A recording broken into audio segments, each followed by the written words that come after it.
ኢትዮጵያ የታሪክ መጽሐፍት አይደለችም። ኢትዮጵያ ራሷ ታሪክ ናት። አብዛኛው ዓለም ስለ ታላላቅ ስልጣኔዎች ሲያወራ ግብፅን፣ ሮምን ወይም ግሪክ ይጠቅሳል። ነገር ግን ከነዚህ እኩል ዓለምን ያስገረሙ ድንጋዮቻቸው ዛሬም ድረስ ነፍስ ያላቸው ድንቅ ከተሞች እዚህ ከኛው ምድር ይገኛሉ። ዛሬ በፋይቭ ስቶሪ ዝርዝራችን ታሪካቸውና ውበታቸው ዓለምን ሊያስደንቅ የሚገባውን 5 ምርጥ ጥንታዊ የኢትዮጵያን ከተሞች እናያለን። እስከ ቁጥር 1 አብራችሁን ቆዩ። ምክንያቱም አንደኛ ደረጃ ላይ የሚጠብቀን ከተማ የሚስጥራት ሁሉ መጀመሪያ ነው። በደረጃ 5 ላይ የምናገኛት የምስራቋ ፋና ሐረር ነው። ሐረር ከተማ ብቻ አይደለችም፣ በሰዎች ልብ ውስጥ የሚገቡ የፍቅር መስመሮች ያላት እንጂ። ከ1000 ዓመታት በላይ ዕድሜ ያላት ይህች ከተማ በሰዎችና በጅቦች መካከል እንኳን ሰላማዊ ስምምነት ያለባት ድንቅ ስፍራ ናት።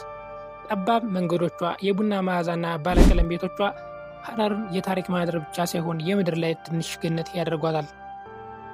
በደረጃ 4 ላይ የምናገኛት በአፍሪካ ቀንድ የጥንታዊ ስልጣኔ ፋና ወጊ የሆነችውን የሃ ናት።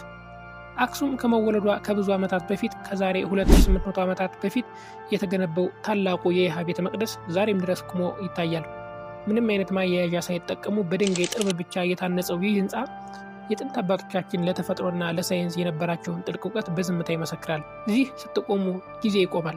ወደ ደረጃ 3 ስትመጣ የአፍሪካዋ ካሜሎት የምትባለው ጎንደር ትጠብቀናለች። በ17ኛው ክፍለ ዘመን የተገነቡት እነዚህ ግንቦች የድል ብቻ ሳይሆን የቅንጦት፣ የሙዚቃና የጥበብ ማዕከል ነበሩ። የፋሲለደስ ግንቦች ላይ ቁማችሁ ነፋሱ ሲያልፍ የጥንት አዝማሪዎች ክራርና የፈረሶች ኮቴ የሚሰማችሁ ይመስላል። ጎንደር ዛሬም ድረስ የኢትዮጵያን የነፃነት መንፈስና የጥበብ ከፍታ ለዓለም የምታሳይ ሕያው ሙዚየም ናት። በደረጃ 2 ላይ የሚገኘው ታምር ላሊበላ ነው። ላሊበላ የተሰራችው ለመታየት ሳይሆን ለመደበቅ ነው። መሬት ተከፍሎ የወጣ መለኮታዊ ጥበብ።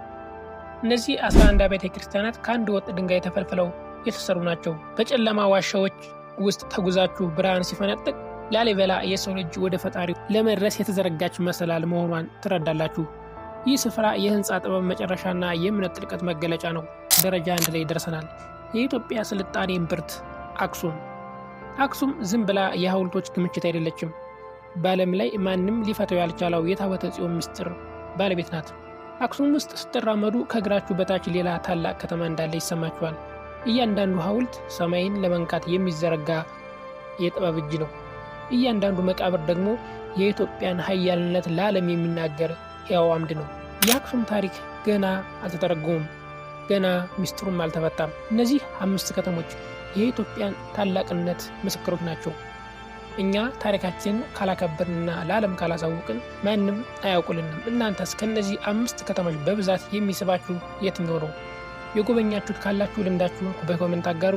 ቪዲዮ ከተመቻችሁ ላይክ እና ሰብስክራይብ በማድረግ ሌሎች እንዲደርስ አድርጉ።